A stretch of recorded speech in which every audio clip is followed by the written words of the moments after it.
Student good morning. आप लोगों के लिए आज मैं 4 दिन का करंट जीएस 16, 17, 18 और 19 जुलाई का और बहुत ही कम समय में लगभग 10 से 15 मिनट के वीडियो में हमें 4 दिन का करंट जीएस कवर करेंगे, जो बहुत ही ज़्यादा इम्पोर्टेंट फैक्ट हैं आप लोगों के लिए। तो हम देखते हैं, पहला पॉइंट है युवा ओलंपिक गेम। युवा Olympic game, youth Olympic game 2022 में जो होने थे उनको स्थगित कर दिया गया है। अब ये 4 वर्ष बाद, कितने वर्ष बाद? 4 वर्ष बाद 2026 में होंगे। कब होंगे? 2026 में, 2016 में, 2026 में 2026 में होंगे। अब कारण क्या है कि कोरोना महामारी के कारण को स्थगित कर दिया गया है।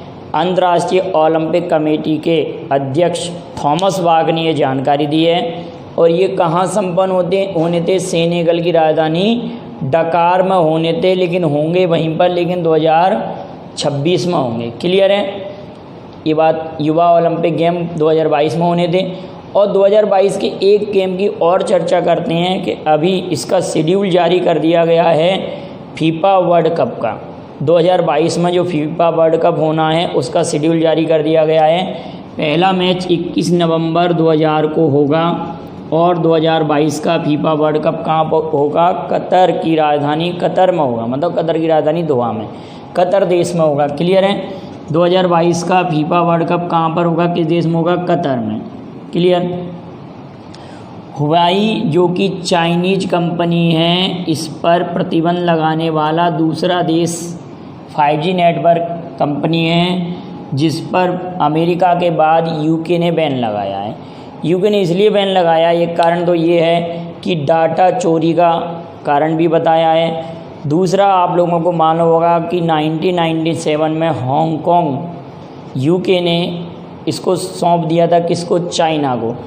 लेकिन उन्होंने ये कहा था कि हम 50 वर्ष तक वहाँ पर स्वायत्तता रखेंगे, लेकिन वहाँ पर एक कानून लाकर उसकी स्वायत्तता को समाप्त कर दिया है। तो यूके भी चाइना से खपा है, तो वही कंपनी चाइना की है, 5G नेटवर्क कंपनी है। और भारत के जियो ने भी अभी 5 नेटवर्क जारी करने की घोषणा कर दी है और भी कई कंपनियों ने जारी किया है। अभी भारत में भी 5G नेटवर्क सुविधा शुरू हो जाएगी।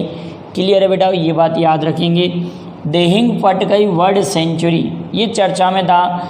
Dehing Patkai world sanctuary, Dehing Patkai world sanctuary जो थी, मतलब अभ्यारण्य था, इसको अब वहाँ के लोगों ने जो आंदोलन किया उसके कारण इसको नेशनल पार्क बनाया जा रहा है। क्या बनाया जा रहा है? National park. तो ये क्वेश्चन बनेगा कि देहिंग पटकई वर्ल्ड सेंचुरी जो चर्चा में था, ये किस राज्य में है? तो आप क्या कहेंगे? किस राज्य में है? असम राज्य में। असम राज्य में है, इसको याद रखेंगे आप लोग। अगली इंपॉर्टेंट बात है मुफ्ती नूर वाली महमूद। नूर वाली महमूद याद रखना, तहरीप ए तालिबान संगठन से संबंधित है, जिसको अंतर्राष्ट्रीय आतंकवादी घोषित किया है यूएनओ ने। यूएनओ, और ये पाकिस्तान का अंतर्राष्ट्रीय संगठन है, और नूर वाली है महमूद को घोषित किया है। किसने? यूएनओ ने इसको। यूएनओ के बारे में तो आप सब लोग जानते हैं, एंटोनियो गुटेरस। और पहले महासचिव कौन थे इसके, ये आप मुझे कमेंट करेंगे। एशिया से चुने गए पहले महासचिव कौन थे, ये भी आप बताएंगे। और यूएनओ के पहले अश्वेत महासचिव कौन थे? यूएनओ के पहले अश्वेत महासचिव कौन थे? अगली इम्पोर्टेंट बात है 17 जुलाई को मोदी जी ने, 17 जुलाई 2020 को मोदी जी ने यूएनओ के किस अंग को संबोधित किया? और वर्चुअल संबोधन किया था। और उन्होंने ये भी कहा था कि इसका सदस्य भारत को भी बनाया जाए और आगे भी इसके सदस्यों की संख्या बढ़ाई जाए। तो आप समझ गए होंगे, आर्थिक एवं सामाजिक परिषद। आर्थिक एवं सामाजिक परिषद, आप सभी लोग जानते हैं कि यूएनओ के अंग कितने होते हैं? 6 होते हैं। यूएनओ के अंग कितने होते हैं? 6। इन्होंने आर्थिक एवं सामाजिक परिषद को संबोधित किया, याद रखेंगे, आर्थिक एवं सामाजिक परिषद को संबोधित किया है। चंद्रिका प्रसाद संतोखी चंद्रिका प्रसाद संतोखी। नाम ऐसा लग रहा है कि ये महिला का नाम हो, लेकिन ये पुरुष हैं। ये किस देश के राष्ट्रपति बने हैं? सूरीनाम के राष्ट्रपति बने हैं।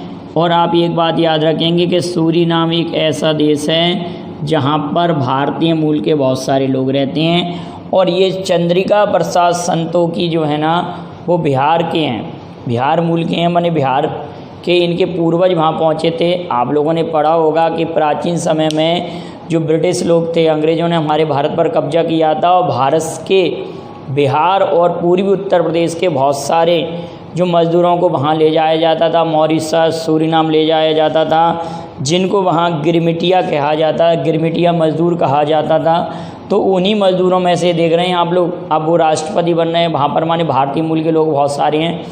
तो आप एक बात और याद रखेंगे, यहाँ की मुख्य भाषा क्या है? डच भाषा है, लेकिन भोजपुरी भी बोली जाती है यहाँ पर और हिंदी भी बोली जाती है। स्पोर्ट अड्डा का ब्रांड एम्बेसडर किसे बनाया गया है? तो ब्रेट ली। स्पोर्ट अड्डा का ब्रांड एम्बेसडर ब्रेट ली को बनाया गया है, याद रखेंगे इस बात को। रूस के सेचोनोव यूनिवर्सिटी ने ये घोषणा की है, विश्वविद्यालय ने ये घोषणा की है कि वो कोरोना की वैक्सीन लाएंगे।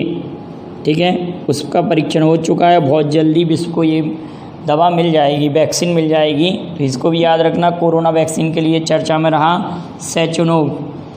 International academy of astronomy IAA ने वार्न कर्मन अवार्ड से किसे सम्मानित किया है? तो रॉकेटमैन ऑफ इंडिया के सिवान को इस सम्मान से सम्मानित होने वाली ये तीसरे इंडियंस हैं, अभी तक तीसरे इंडियंस हैं। रॉकेटमैन ऑफ इंडिया कहा जाता है। वार्न कर्मन कौन है? IAA के संस्थापक में से थे, इन्हीं के नाम पर ये पुरस्कार दिया जाता है। क्लियर है? अभी हाल में ही प्रतिबंधित हुई केर पूजा की शुरुआत हुई है। और ये किस राज्य में है? तो आप कहेंगे ये केर पूजा त्रिपुरा में। त्रिपुरा के बारे में तो पिछले वीडियो में भी हम पढ़ा चुके हैं। यहाँ से एक तितली मिली है जो 61 वर्ष पुरानी तितली थी, ये चर्चा में था उस समय। विप्लव कुमार, रमेश वैश्य और 3 ओर से बांग्लादेश से घिरा, ये सब बातें हमने की थी। हरेला उत्सव जो कि पेड़ उत्सव के रूप में मनाया जाता है, और ये कहाँ का प्रमुख उत्सव है? तो उत्तराखंड का। कहाँ का है? उत्तराखंड का हरेला उत्सव याद रखेंगे। अब इतनी बातें याद रखना कि हरेला उत्सव किस राज्य में मनाया जाता? मुख्य रूप से उत्तराखंड में। केर पूजा कहाँ प्रारंभ हुई? तो त्रिपुरा। आप गलती से केरल ना कर दें, त्रिपुरा। पद्म स्वामी मंदिर जो चर्चा में था वो केरल में था, सबरीमाला मंदिर चर्चा में था वो केरल में था, लेकिन केर पूजा त्रिपुरा में है। अगली इम्पोर्टेंट बात यहाँ लिखा हुआ रोशनी नाडार समझेंगे। SCL की चेयरपर्सन बनी है, SCL की चेयरपर्सन बनी है रोशनी नाडार। और ये शिव नाडार की पुत्री हैं। किसकी पुत्री हैं? शिव नाडार की पुत्री हैं, SCL की चेयरपर्सन बनी है। अगला देखेंगे विश्व युवा कौशल दिवस। स्किल इंडिया मिशन के तहत UNO द्वारा 2014 में वर्ल्ड लेवल से ये दिवस स्टार्ट किया है। तो ये कब मनाया जाता? 15 जुलाई को मनाया जाता। कब मनाया जाता बेटा? 15 जुलाई को। कब मनाया जाता? 15 जुलाई याद रखेंगे हम, 15 जुलाई को मनाया जाता है। अगला है विश्व इमोजी दिवस। ये मनाया जाता 17 जुलाई। इमोजी को आप जानते हैं कि जब भी हम कभी स्माइली फेस, ठीक है, जो भी हम हमारी इमोशंस को भावों के माध्यम से, माने चित्र के माध्यम से मोबाइल में जो हम मैसेज भेजते हैं, तो वो सब इमोजी कहलाते हैं। से जो चित्र वगैरह भेजे जाते हैं उनको इमोजी कहते हैं। तो ये कब मनाया जाता है? 17 जुलाई को। अंतर्राष्ट्रीय न्याय के लिए विश्व दिवस, ये भी 17 जुलाई को ही मनाया जाता है। तो 2 दिवस एक साथ हो गए 17 जुलाई को। अभी हमने 12 जुलाई को मलाला दिवस मनाया था। और 11 जुलाई को विश्व जनसंख्या दिवस मनाया था। नेल्सन मंडेला दिवस 18 जुलाई को मनाया जाता है। नेल्सन मंडेला दिवस, लॉन्ग वॉक टू फ्रीडम इनकी प्रमुख रचनाएं। लेकिन ये मनाया कब से गया है तो 2009 से, यूएनओ ने 2009 से मनाने की घोषणा की है। अब आप एक बात और बताएंगे कि मलाला दिवस यूएनओ द्वारा किस वर्ष से मनाने को प्रारंभ किया गया था। यूएनओ ने किस वर्ष घोषणा की थी कि इस वर्ष से मलाला दिवस मनाएंगे, 12 जुलाई को। ठीक है। बांग्लादेश में भारत का नया उच्चायुक्त विक्रम दुरईस्वामी, बांग्लादेश में विक्रम दुरईस्वामी, और अभी बांग्लादेश चर्चा में था। इन्होंने जो पशु बलि के लिए, जो पशु हाट के लिए, जो बाज़ार के लिए एक प्रोग्राम स्टार्ट किया था।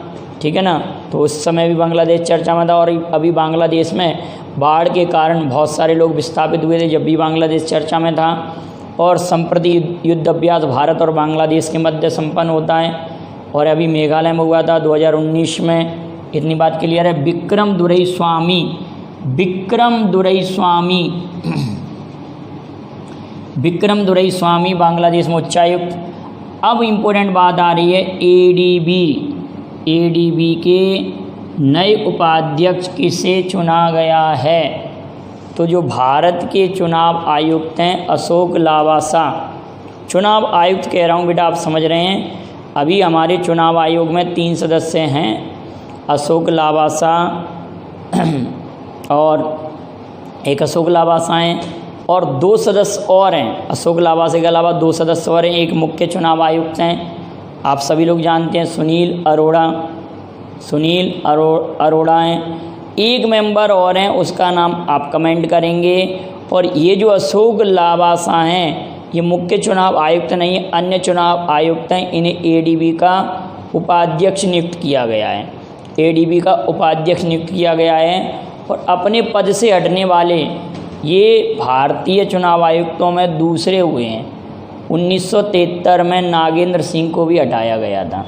1973 में किसको हटाया गया था? नागेंद्र सिंह को भी हटाया गया था। इसी प्रकार से तो एडीबी की स्थापना कब हुई थी? 1966। एडीबी का मुख्यालय फिलीपींस की राजधानी मनीला में है। लेकिन ये बताएंगे कि एडीबी के अध्यक्ष कौन है, इसको आप कमेंट करके भेजेंगे। एडीबी के अध्यक्ष कौन है, इसको आप कमेंट करके भेजिए। और अशोक लावासा इसके उपाध्यक्ष बनेंगे, आप ध्यान रखेंगे, ठीक है ना बेटाओ। और जो वर्तमान में सुनील अरोड़ा है ना, वो 23 नंबर के हैं, आपको मालूम होगा ना, 23वें नंबर के हैं ना, इसको आप याद रखेंगे। और रिजर्व बैंक के गवर्नर हैं 25वें हैं शक्तिकांत दास, ठीक बेटाओ।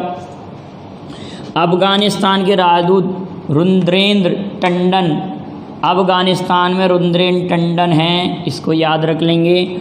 ऑप्शन आ जब आपका सही टिक होना चाहिए। तुर्कमेनिस्तान में विदु पी नायर बनाए गए हैं राजदूत, तुर्कमेनिस्तान में विदु पी नायर बनाए गए हैं। और गुरुबख्श सिंह जो कि हॉकी लीजेंड हैं, और पलाश नंदी जो कि क्रिकेटर हैं।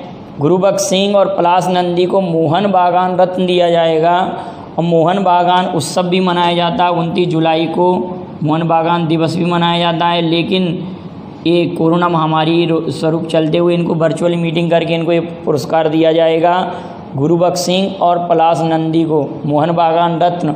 सिरेमिक कलाकार ज्योत्सना भट्ट का निधन हो गया, सिरेमिक कलाकार जो कि गुजरात से संबंधित हैं। लंदन का ग्लोबल ह्यूमैनिटेरियन अवार्ड, लंदन का global humanitarian award Sachin Awasthi को दिया गया। किसको दिया गया बेटाओ? सचिन अवस्थी को। तो ये सब इम्पोर्टेंट पॉइंट थे। बहुत ही कम समय में हमने ये 4 दिन का करंट जीएस पढ़ लिया। आपको अगर मेरा वीडियो पसंद आया हो तो लाइक और शेयर कीजिए, और चैनल को सब्सक्राइब करिए, और दोस्तों के लिए कहिए। और आप इसके नोट्स भी बनाइए। जो भी कमेंट में मैंने क्वेश्चन पूछे हैं आप उनके जवाब भेजिए। Thank you very much. जय हिंद, जय भारत।